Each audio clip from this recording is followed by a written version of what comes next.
네, 안녕하세요. 이번엔 빈부격차가 점점 커지는 과학적 이유에 대해서 한번 얘기를 해보겠습니다. 어, 현재 우리 사회는 세계적으로도 빈부격차가 심해서 뭐 금수저, 흑수저, 이거는 외국에서 나온 그 유행어인 걸로 알고 있는데요. 시간이 가면 갈수록 금수저, 흑수저의 간격은 멀어져만 간다고 누구나 그렇게 생각할 겁니다. 더 이상 개천에서 용날 수 없는 그런 구조로 가고 있는 거죠. 로또 1등을 해도 살 수 없는 집이 점점 많아져 갑니다. 그렇다면 금수저는 점점 하늘 높은 줄 모르고 올라만 가는 걸까요? 자, 먼저 과학 얘기를 해보겠습니다. 금수저, 흑수저를 떠나서 에너지가 주어지는 한 그 작용의 물리 작용의 범위는 점점 넓어지고 깊어진다고 말할 수 있습니다.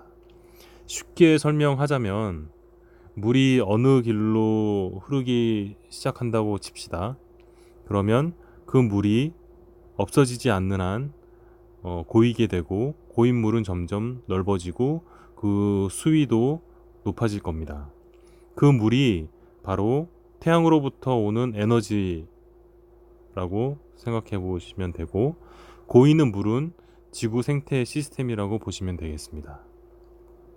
에너지가 계속적으로 공급되는 한 무엇이든지 그 범위는 넓어질 수밖에 없는 구조이고요.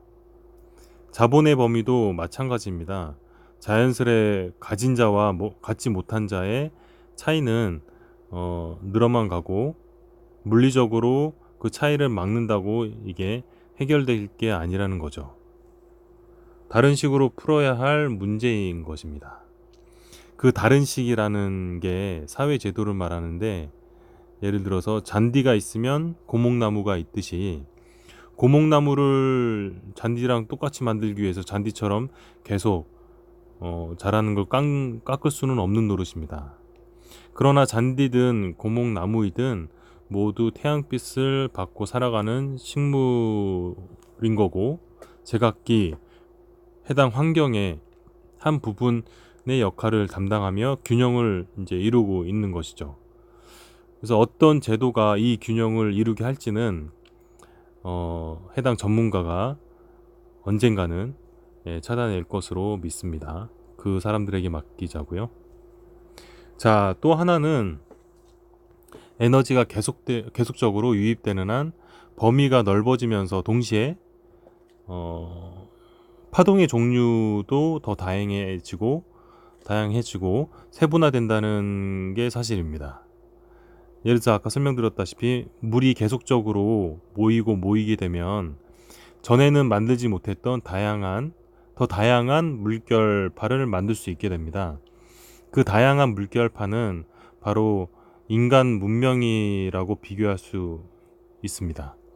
생물학적인 진화가 맞냐 틀리냐를 떠나서 우리 사회 제도만 보더라도 과거에 비해서 더 다양해지고 디테일해져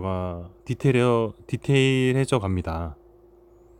이제는 인간의 뇌가 진화하는 걸 기다릴 수 없어서 컴퓨터도 모자라서 인공지능의 필요성이 절실히 느껴지는 시대로 가고 있는데요.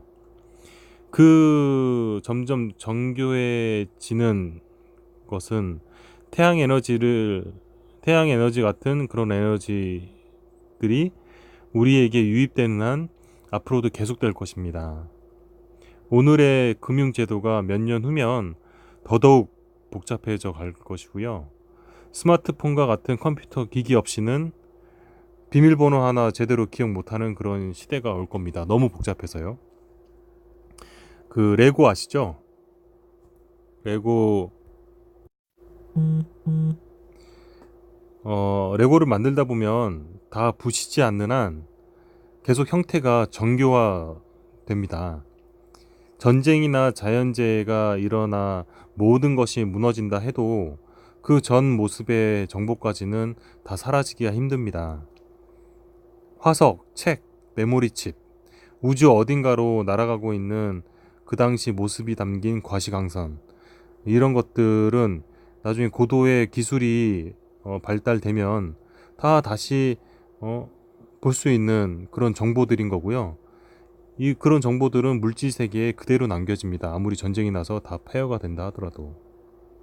우리 세계는 그럼 레고와 같은 그런 세계인지도 모르겠습니다. 그럼 그 레고는 과연 누가 처음에 만들었을까요? 네. 여기까지 하겠습니다. 감사합니다.